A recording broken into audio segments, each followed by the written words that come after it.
Members, the House and Committee for the consideration of the Child Support Amendment Bill, and before the dinner adjournment, or before the House was suspended, actually, Dr. Rajan Prasad had the call, and it looks like he wishes to continue. He has 1.5 minutes left remaining. And a call to follow, I hope, Mr. Chairman. As I was saying, the members opposite to Mr. Chairman don't want to hear the arguments, because particularly the two members moving around the House have not actually provided any explanations to this in this debate about why they've taken the views they've taken. I was saying before the dinner break, Mr. Chairman, that no adequate explanation is being provided from government members for not really taking the opportunity in this bill to address the purpose of the bill.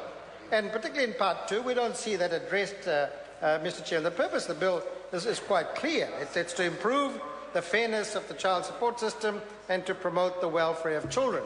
That's why it's called the Child Support Bill. But we don't actually see that. We don't actually see fairness really being improved and the welfare of children being promoted in the way that this Parliament has an opportunity to do. And if the members opposite did internalise that, if the government did internalise that, then they would write a requirement around the best interest of children, the paramount clause, if you like. And that was the consistent advice, Mr. Chairman, from all of our major Crown entities in this field, all of them. And yet there was no response to that. When Mr. Chairman, Dr. Prasad. Oh, what a wonderful call! Thank you, Mr. Chairman. It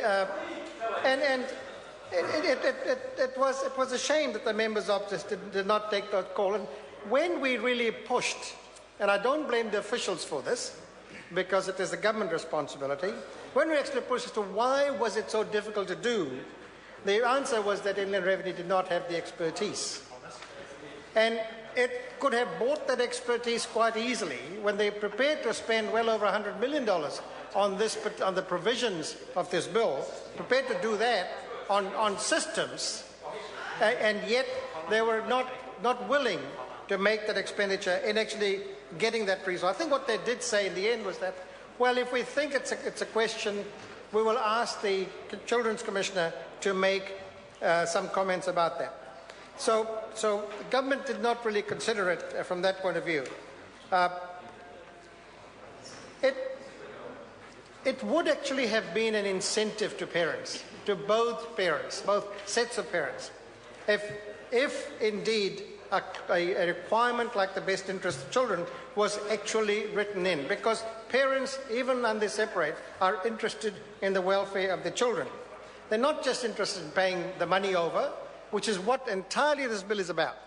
Just paying the money over and how much and when, and what happens when you don't, and how to work out how much you pay. But if they had written that type of clause in, it would have changed the face of the child support system, because there would have been a requirement for everybody involved to consider what was in the best interest of children. And that, I guarantee you, would have changed it, because we do know that parents don't mind paying over their responsible parts when they know that that goes directly to their children. And that's when they're happy to do that. That's what all the evidence shows us, and that's what people before the Select Committee told us as well. So why was that principle not adopted in part 1 of this particular bill? It wasn't. It was just totally blind to what this bill was about. And I just don't understand why members opposite did not take that particular opportunity. It was too easily dismissed. And that begins to show us something about the attitude of government members to the interests of children, and every bill that comes before the House, and in particular this one. If they did, Mr. Chairman, they would have given serious consideration to what was recommended by the Children's Commissioner. This was enable parents to pay directly, enable what they paid to be transferred to their children, if you like, or to promote the interest of the children. Now, that is a very well thought out policy, and there are countries that actually do that. And Inland Revenue did give us the costings of that as well. And in the scheme of things, the scheme of raising people out of poverty, Mr. Chairman, that was affordable in a country of this type. And yet there was no interest to do that, Mr. Chairman. And the bill, Part 1, provides the opportunities for that to have it included. But it wasn't. So it looks as if price was the only consideration for members opposite. Mr. Chairman, I want to also turn to clause 14 of the bill. And here is a provision where when the Commissioner has to decide,